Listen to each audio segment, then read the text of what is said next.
Bonjour à toutes et tous, je vérifie juste que ça fonctionne bien, c'est parfait. Donc merci à Laurent, Nicolas et Margot de m'avoir invitée aujourd'hui, ainsi que Sandrine. Donc on est ravis d'être là toutes les deux. Cécile Caudron, je travaille au CEREMA et mon dada au quotidien, c'est la qualité de l'air intérieur. Donc voilà, je suis venue aujourd'hui vous parler du rôle et de la place de la qualité de l'air intérieur dans la réglementation environnementale 2020, dont vous avez très certainement entendu parler, évidemment, sinon vous ne seriez pas là aujourd'hui. Allons-y. Donc voilà comment on a découpé notre intervention avec Sandrine. Moi, je vais intervenir sur les 3 premiers points. J'espère que vous voyez bien. Si jamais il y a le moindre problème, n'hésitez pas à m'interrompre. Donc je vais revenir sur les enjeux de la qualité de l'air intérieur, hein, de manière, on va dire, générale, parce que voilà, c'est toujours bien de reposer un peu quand même les grands messages sur les enjeux de la qualité de l'air intérieur. Pourquoi est-ce qu'on a intégré ça dans la RE 2020 ? Est-ce que la qualité de l'air intérieur, ce sera mon deuxième point, est bien le 4e pilier de la réglementation environnementale 2020 ? Et le 3e point que je développerai avec vous, ce sera donc quelques éléments. Je n'ai pas tous les éléments de réponse à l'heure actuelle, mais les premiers éléments que je peux vous offrir aujourd'hui sur le label qui accompagnera la réglementation environnementale 2020. Et ensuite, je passerai la main à Sandrine pour le dernier point, the last but not the least, comme on dit, le protocole pour la vérification réglementaire à réception. Moi, je vais tâcher de ne pas déborder plus d'un quart d'heure pour que tout le monde ait le temps de vous passer les éléments importants dans ce webinaire. Allons-y sur les enjeux. Je vois que pour l'instant, ça a l'air de bien se passer, c'est parfait. Donc, revenons sur les enjeux de la qualité de l'air intérieur, pardon. Il y en a 3 grands, hein, des enjeux, s'il faut donner 3 catégories. Donc, on a les enjeux sanitaires, les enjeux économiques, qui sont liés bien sûr, et puis des enjeux techniques, qu'on verra sur la slide suivante. Donc, les enjeux sanitaires, si vous n'êtes pas encore familier avec ceux-ci, peuvent être résumés hein, par 3 points. D'abord, le fait qu'on passe énormément de temps et l'essentiel de notre temps dans des lieux clos, hein, donc que l'on peut considérer comme étant des lieux intérieurs. L'ordre de grandeur, la plupart du temps donné dans un pays comme la France, c'est à peu près 80% de notre temps en moyenne, hein, bien sûr, pour les adultes et plutôt de l'ordre de 90-95% pour les très jeunes enfants. Un adulte respire à peu près 15 000 litres d'air chaque jour. Et donc, j'ai repris une photo qui avait été faite d'ailleurs par la PPA en Rhône-Alpes, qui, je trouve, illustre assez bien. On voit les personnes à côté, là, en bleu. Voilà, c'est le volume hein, qu'un adulte respire en moyenne par jour d'air. Hein. Donc, évidemment, c'est très important de boire sain et de manger sain, mais c'est aussi très important de respirer sain. Voilà, c'est les 3 éléments essentiels pour nous vivre. Donc, tâchons aussi de faire attention à notre air intérieur et à notre air de manière générale. Et puis aujourd'hui, on a 25 à 30% de la population dans nos pays occidentaux qui sont allergiques et ce chiffre ne fait que monter. C'était plutôt estimé hein, de l'ordre de 3% dans les années 70. Bon, c'est une estimation. Hein. Évidemment. Donc jusque-là, effectivement, enfin, la préoccupation sur l'air n'est pas nouvelle. Hein. L'air extérieur a été plus rapidement suivi avec différentes mesures qui pouvaient être réalisées dans nos airs extérieurs et puis avec beaucoup d'actions de la part des pouvoirs publics, mais aussi du coup des industriels et autres qui avaient un impact sur l'air extérieur. Donc il y a eu pas mal d'améliorations à ce niveau-là. L'air intérieur a été pris un peu plus tardivement. Et donc, c'est quand même maintenant, heureusement, un sujet d'actualité puisque voilà, les enjeux sanitaires sont très loin d'être neutres. Alors, je vous ai parlé d'allergie, évidemment, c'est l'un des symptômes que l'on peut avoir.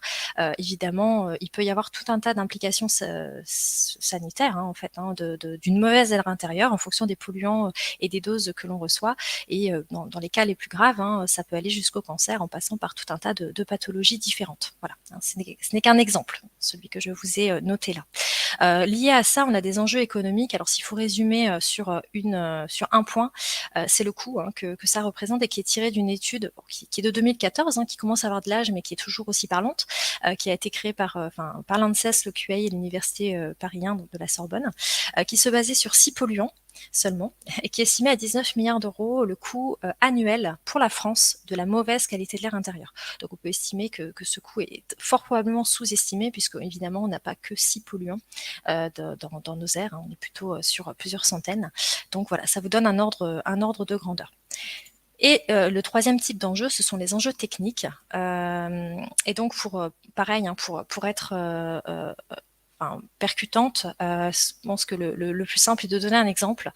C'est aujourd'hui, le constat est fait qu'une installation de ventilation sur deux contrôlée par les contrôles réglementaires de la construction présente au moins une non-conformité sur le volet ventilation.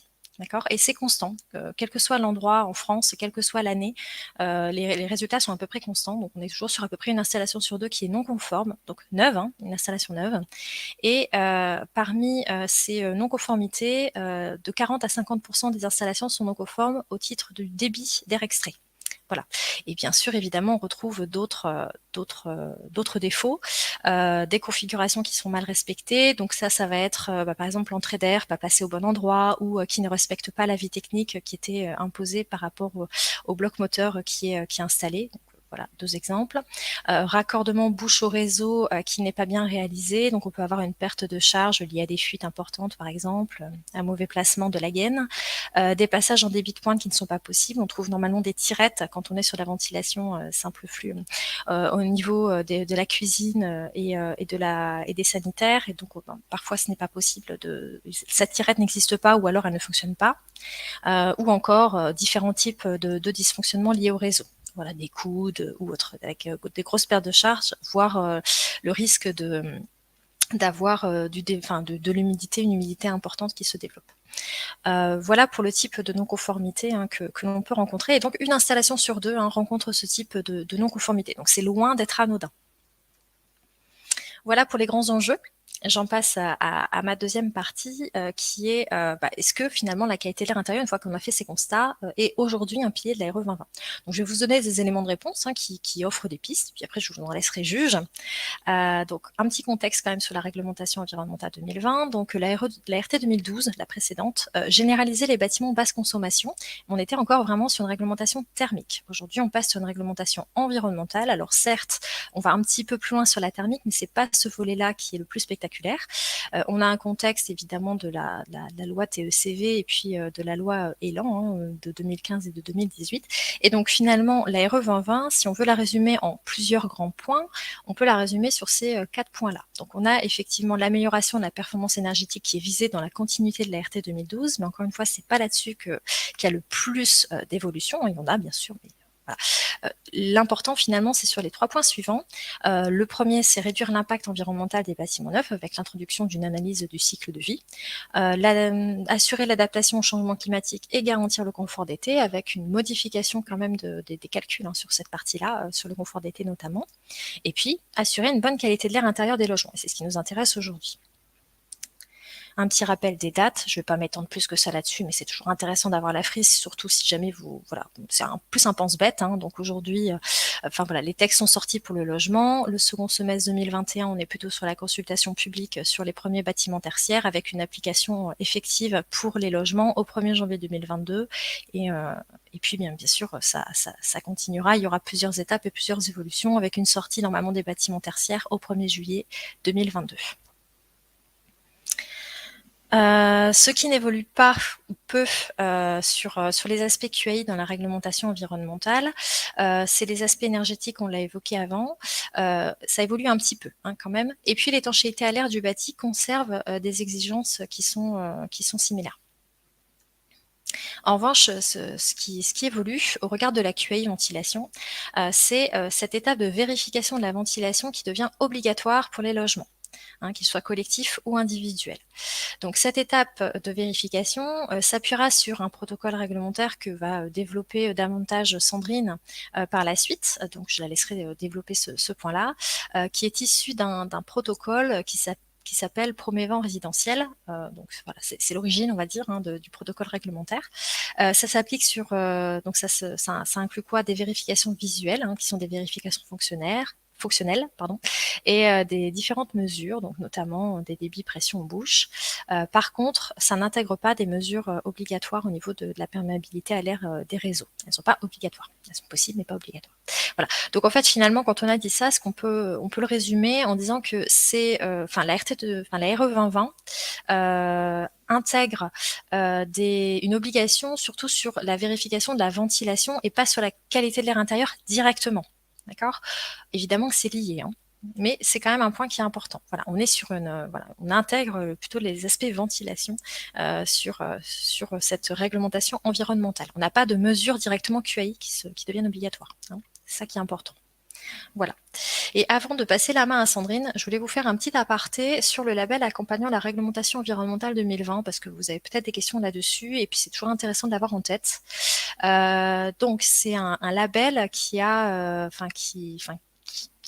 on dit que la réglementation environnementale est là pour construire, imaginer les bâtiments de demain, et donc le label est là pour imaginer les bâtiments d'après-demain, hein. C'est toujours la même logique. Le label commence à prédéfinir la réglementation suivante.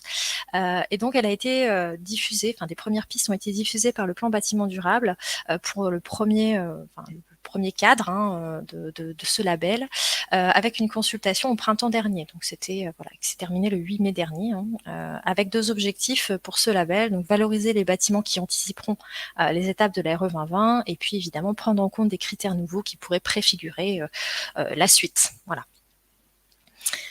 Voilà les groupes de travail qui étaient proposés au niveau du label, et donc moi celui qui m'intéresse le plus, c'est le GT4 confort et santé, dans lequel était intégrée la qualité de l'air intérieur, mais bien sûr que le label intégrera tout un tas d'autres choses en allant toujours plus loin, hein, qu'est la réglementation environnementale 2020, et dont notamment les GT5 et suivants, donc gestion durable de l'eau, économie circulaire, biodiversité, pour aller encore plus loin que ce qui est fait aujourd'hui. Et donc le GT4 qui était proposé dans la consultation recueille des éléments sur le confort et santé. Et donc en fait ces différents groupes de travail, c'était pour la consultation publique. Ils demandaient en fait de travailler là-dessus, et puis de faire des retours sur les éléments qui étaient proposés sur le site du plan bâtiment durable.